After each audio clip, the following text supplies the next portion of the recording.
Greetings viewers. Today I'm going to do a video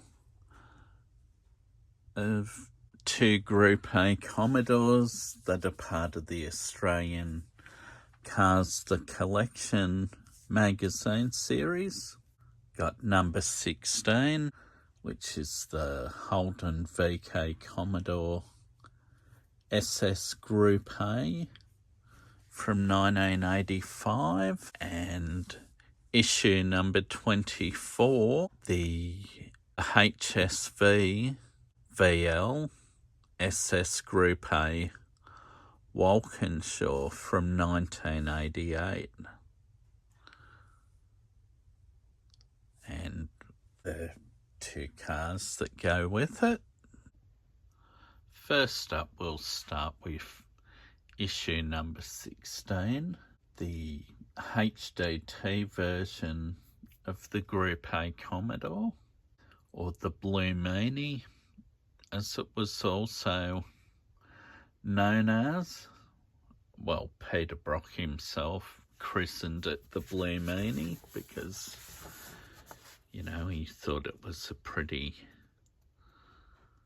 potent bit of gear, which it was. It was a pretty good car for its time. I mean, the colour, the particular wheels that they used on the car were quite good. On the model, they've got the white wheels, which I think you could option the car with, but usually they're a polished alloy. They're the specs of the car.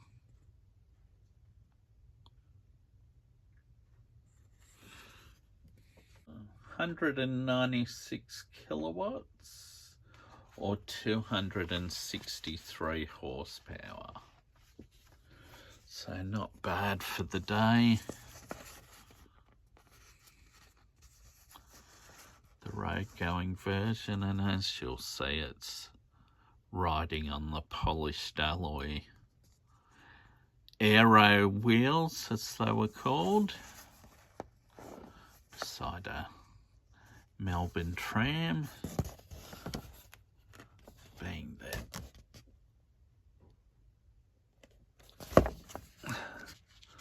the Holden dealer team were from Melbourne, I think based Birdie Street in Melbourne, or Port Melbourne. Yeah, so there's plenty of info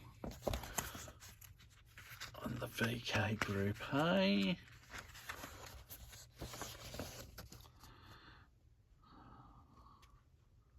Some of Brock's others. This was the previous big, the Group 3, that was the big car by Brock in 84. There was the Director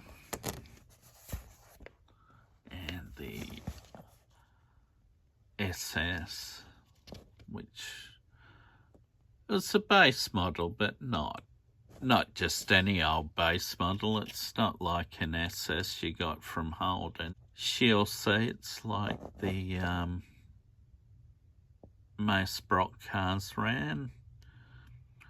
You know, Momo steering wheel.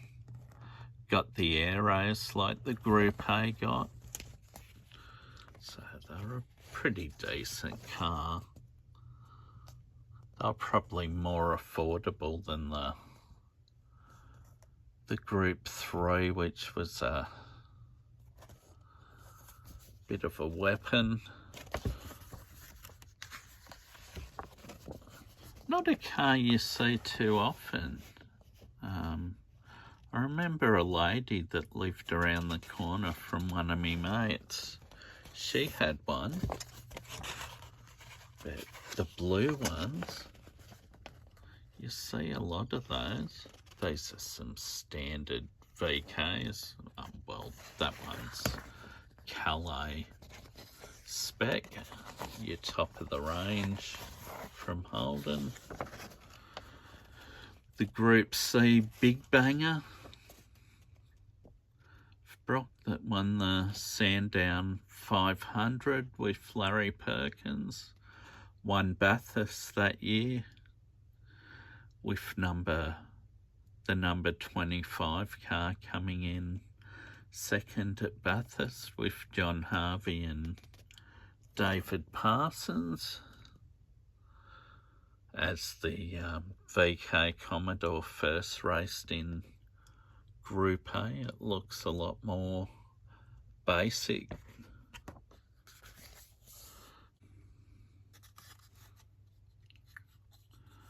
The model itself is quite a nice looking car, except for the wheels. They're not bad, but the centre caps don't have enough detail, like the wheel nuts should be showing. But, you know, it's got the badging. One thing I've noticed about these cars, the number plates all tend to be a little bit off centre. I think those badges on the rear guards should be a little bit higher, more in the centre, and maybe the SS Group A stickers a little bit lower towards the mould. For the price you pay for this model, it's not too bad. Yeah, but that's nice model. The interior's quite good. You got your shield seats in there. Quite a comfortable seat. I just sat in a Falcon Ute that I owned, and they were really comfortable to get in after a long shift at work, driving a Falcon taxi that had not so good seats in it. The shield seats just so comfortable. This is a good model. I mean,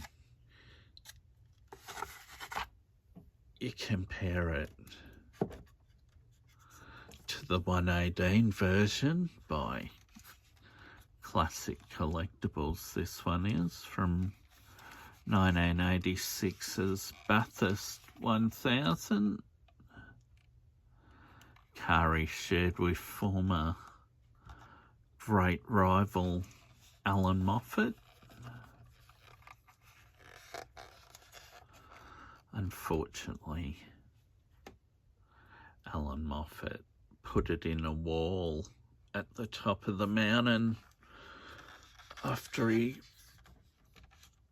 think he slid off a ripple strip at the top of the mountain.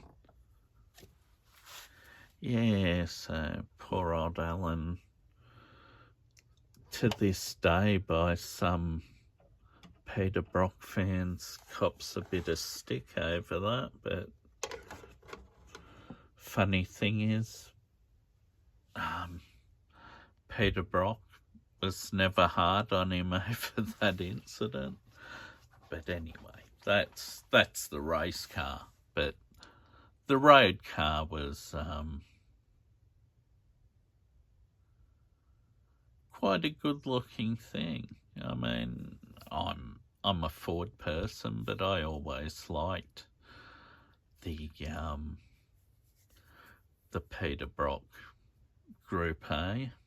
I'm in the VK series, and I've actually got a 118 scale model of it, and it's got the polished alloy wheels rather than the white wheels.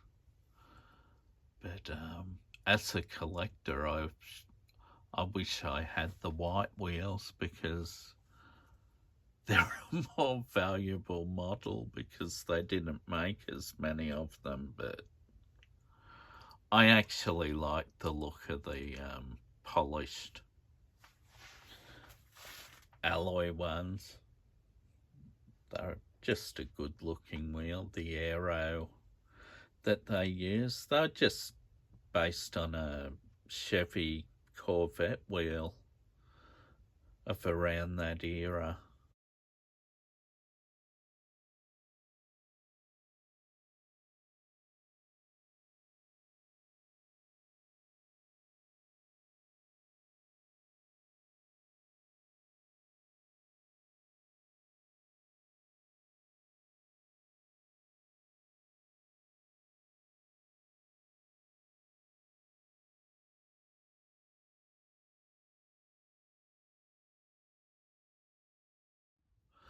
Well, one other thing I noticed when I picked up the latest issue, that they're now saying you can order a binder to put the magazines in. But I've since learned that that binder will be $19.99 or $20 because when they round things off, you pay $20. Holds 20 magazines, and so far there's going to be 60 cars and magazines, so you'd need 3 at $20 a pop. There is a possibility there could be as many as 80 cars in this collection, but they haven't confirmed that yet. That's a rumour that's doing the rounds.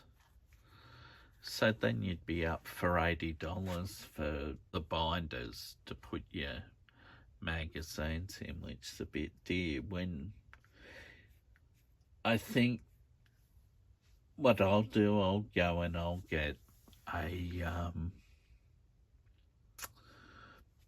a folder, and I might have a spare old one here, but wouldn't cost much to buy a new one anyway if I don't have a big enough one, and I'll just fill it with plastic envelopes, and that's the way I'll store the magazines.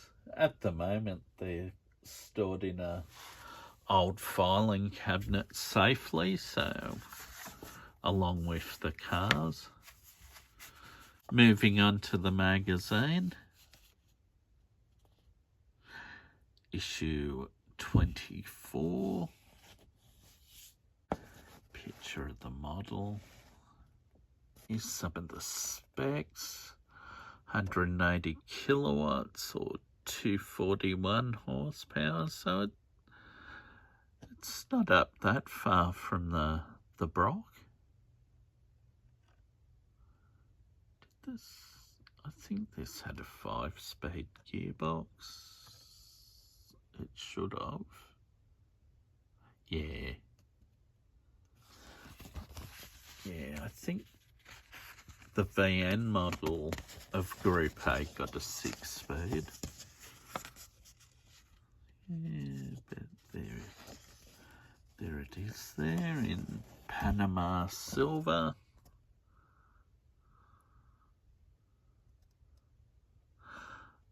Momo wheel. I don't think they got shield seats in these. They're similar. Well, it's like I have a Peter Brock car in my garage, a 1-to-1 scale car. It's not a particularly great Peter Brock. It's a 1988 Ford Fairmont Ghia.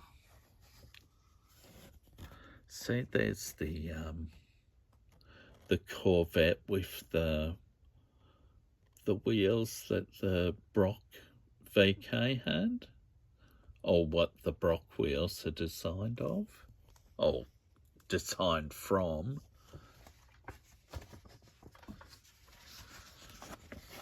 Yeah, this is, they took a GrpA over to America. It turned some heads going off what I seen in the article. Some early pictures of what the GrpA would have looked like. It looks a bit more tame to what it actually ended up with as, because it got quite a wild body kit on it. But interestingly, the prototype, or the one that they,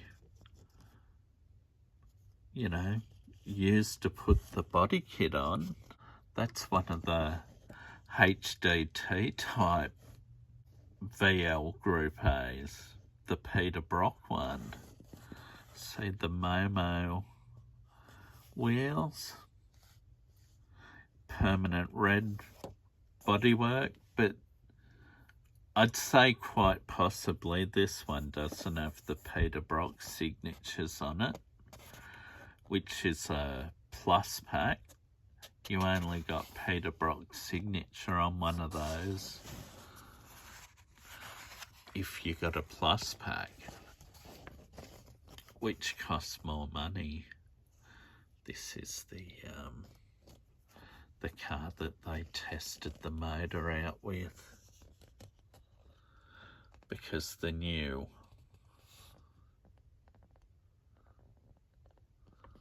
GrpA motor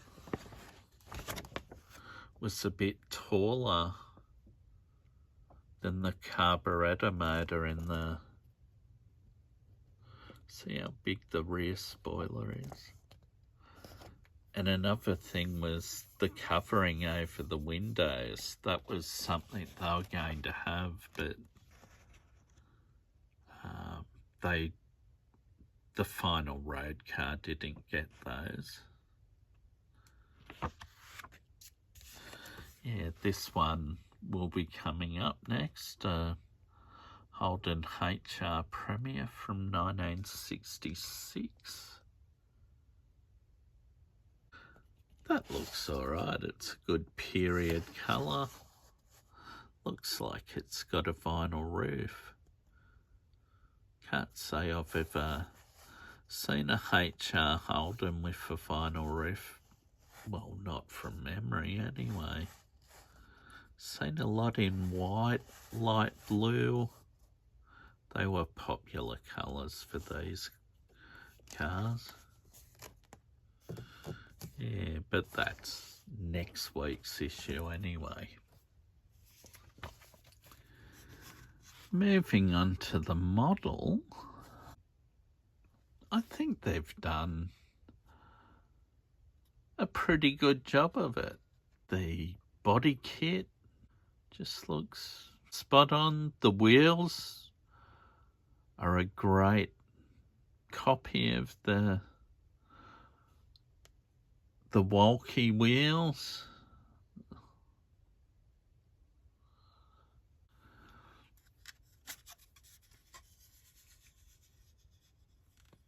Yeah, the interior's good.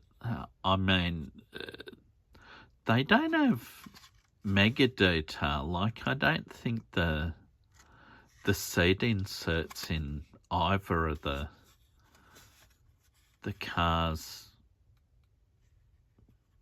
are similar to the real thing.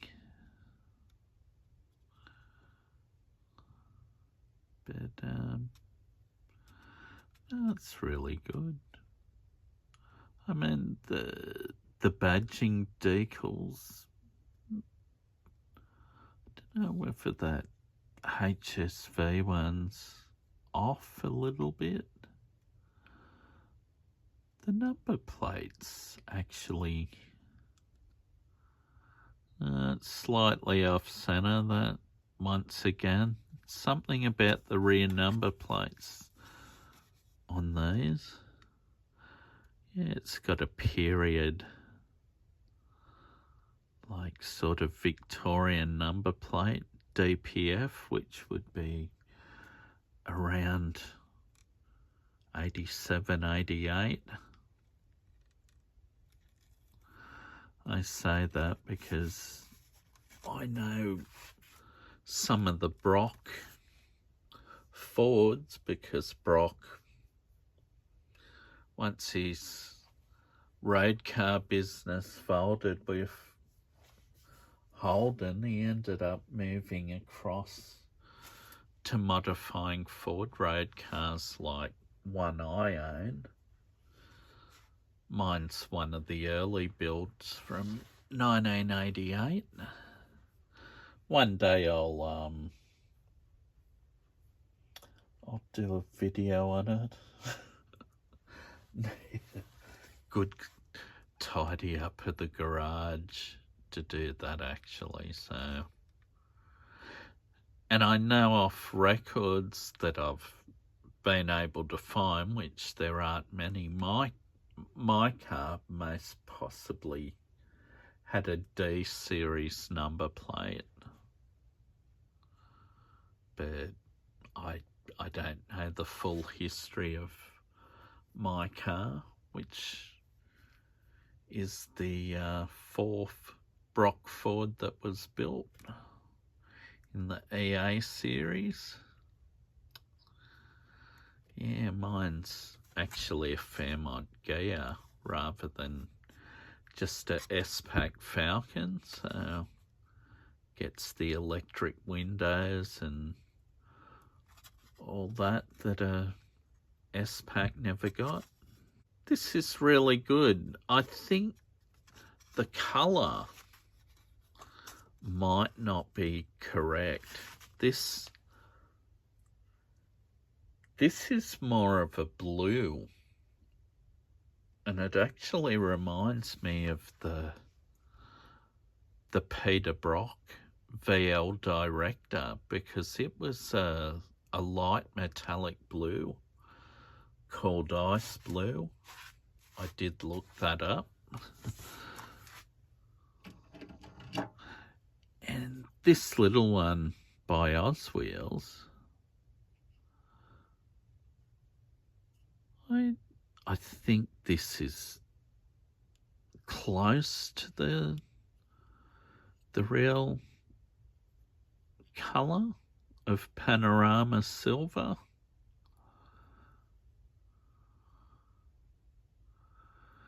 I don't have the actual Series 2 Oswheels, but I've got the Advent Calendar one, which isn't a bad thing.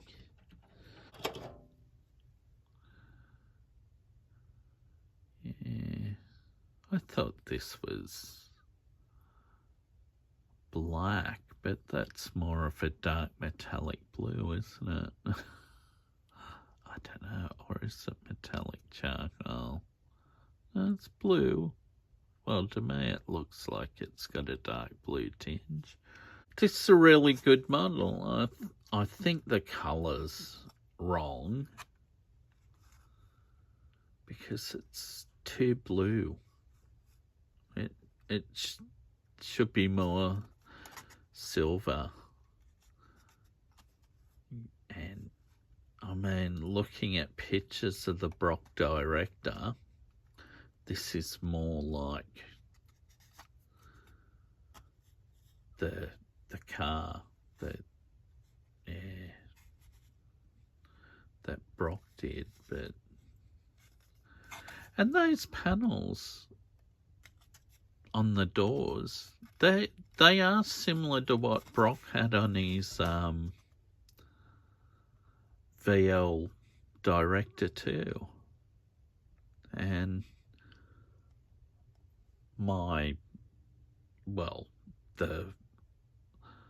the Brock Ford that I've got, they got panels on the fiberglass panels on the lower part of the doors, Yeah, but yeah, good model. The reason I've put this video out now, you know, someone might watch it now, and if they haven't ordered one from their newsagent, get down there as you can and see if they got one, if you want one, that is. But I mean, for the price of $25, they're great. You know, the good version of the Oswheels, the Series 2 one like this, I think they sell for up to $50. I don't know what this one's worth, but they're not worth that much. The Series 2 car gets the correct wheels, more like the ones on this GrpA model. And there'd be the badges like this one has. But like this one, blacked out windows for something you're paying $40 or $50 for. Not real good when you can get one of those for $25. But of course, on the second-hand market, I can see these going for $40 or $50, like the Oswheels. But if I was paying that, I know what I'd get. So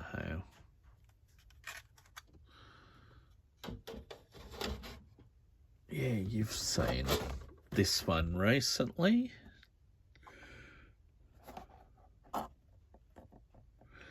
Which is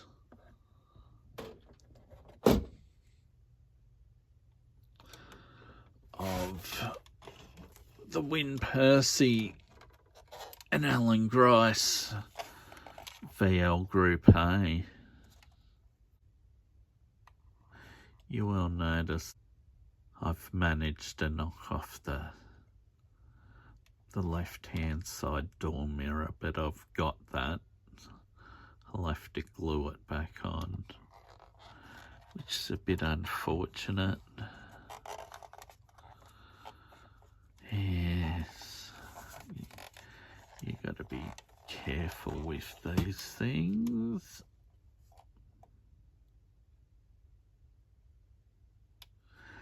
Yeah, I've also got another Alan Grice.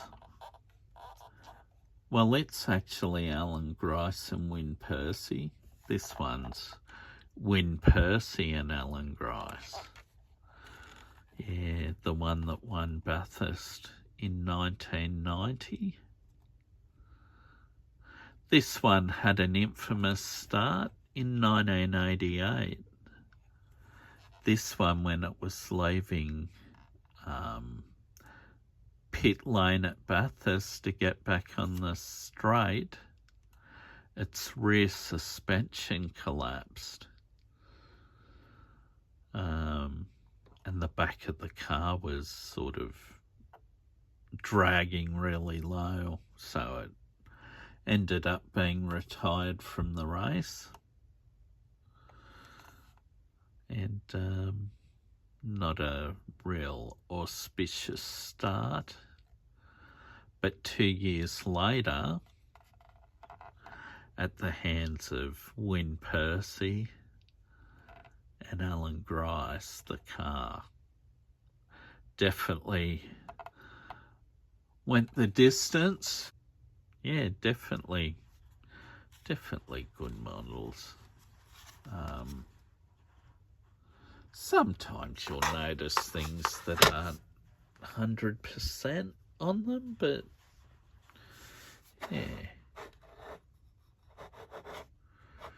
yeah, that's it. Thanks for viewing. All right, bye.